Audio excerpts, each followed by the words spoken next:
Assalamualaikum warahmatullahi wabarakatuh. Perkenalkan kami dari kelompok 3 untuk mata kuliah analisis kompleksitas algoritma dalam rangka pengerjaan tugas besar studi kasus algoritma. Materi yang kita akan analisis pada studi kasus ini adalah perbandingan algoritma faktorial menggunakan perulangan, iteratif, dan rekursif. Sebelumnya, kami akan memperkenalkan diri terlebih dahulu. Saya sendiri Katelia Dia Prameswari dengan NIM 13012233320 dari kelas IF 4610. Bisa dilanjut? Saya Musyahrul Minal Aziz dengan NIM 13012233369. Saya Hairani Radita Putri dengan NIM 13012233373. Baik, terima kasih. Dalam poster ini, kami akan menyampaikan 4 subbab. Yang pertama ada deskripsi masalah, yang kedua ada deskripsi algoritma, yang ketiga ada analisis perbandingan untuk kedua algoritma, dan yang keempat ada grafik perbandingan running time. Oke, untuk penyampaian materi akan dimulai dari deskripsi masalah. Silakan untuk Ita.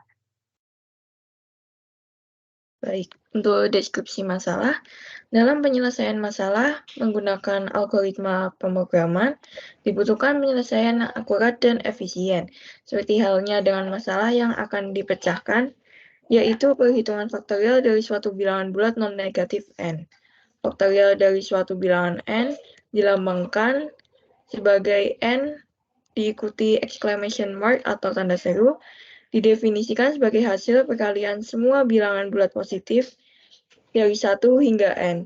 Perhitungan faktorial dapat menggunakan perhitungan dari algoritma iteratif dan rekursif, yang dimana melalui analisis perbedaan dalam segi kompleksitas dan efisiensi waktu didapat algoritma yang lebih baik untuk perhitungan faktorial ini.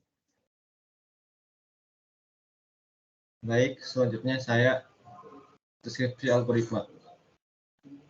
Deskripsi algoritma dari metode iteratif menggunakan perulangan dan inisialisasi variabel hasil untuk mengalihkan bilangan bulat dari 1 hingga n. Sebaliknya, metode rekursif memecahkan masalah menjadi submasalah lebih kecil dengan basis kasus ketika n sama dengan 0 atau n sama dengan 1 mengembalikan 1. Proses rekursifnya melibatkan perkalian n dengan faktorial dari n-1 hingga mencapai basis kasus. Berikut di bawah ini ada 2 metode algoritma. Yang pertama iteratif faktorial, dan di sampingnya ada metode rekursif faktorial. Oke, next.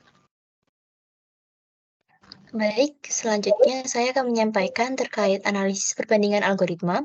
Jadi menggunakan algoritma yang sudah bisa dilihat pada gambar sebelumnya, itu didapatkan kesimpulan bahwa algoritma faktorial menggunakan metode perulangan iteratif itu memiliki kompleksitas waktu yang lebih besar secara rata-rata dibandingkan dengan menggunakan metode perulangan rekursif. Kemudian, algoritma faktorial yang menggunakan metode perulangan rekursif cenderung lebih efisien saat dijalankan dibandingkan dengan metode perulangan iteratif. Berikut di sampingnya terdapat grafik perbandingan running time untuk masing-masing algoritma menggunakan iteratif dan menggunakan rekursif. Untuk yang rekursif yang berwarna ungu dan untuk yang iteratif berwarna biru. Dalam konteks ini, untuk membandingkan kedua algoritma, kami menggunakan input 10, 20, 30, 40, 50. Nah, bisa dilihat secara rata-rata algoritma yang dijalankan secara rekursif itu memiliki kompleksitas waktu yang lebih kecil dan lebih efisien dibandingkan dengan algoritma yang dijalankan menggunakan metode iteratif. Seperti itu. Baik, saya akan menyampaikan beberapa referensi yang kami gunakan untuk melakukan analisis tersebut. Yang pertama, terdapat jurnal website atau jurnal situs dari kecepatan dan kompleksitas waktu pada algoritma rekursif dan iteratif oleh Adi BS pada tahun 2014-2015. Kemudian, kami juga menggunakan jurnal situs analisis perbandingan Fibonacci dengan iterasi dan rekursi terhadap efektivitas waktu oleh Tobing, FAT, Prayogo, dan Chandra A pada tahun 2022 bulan Juli.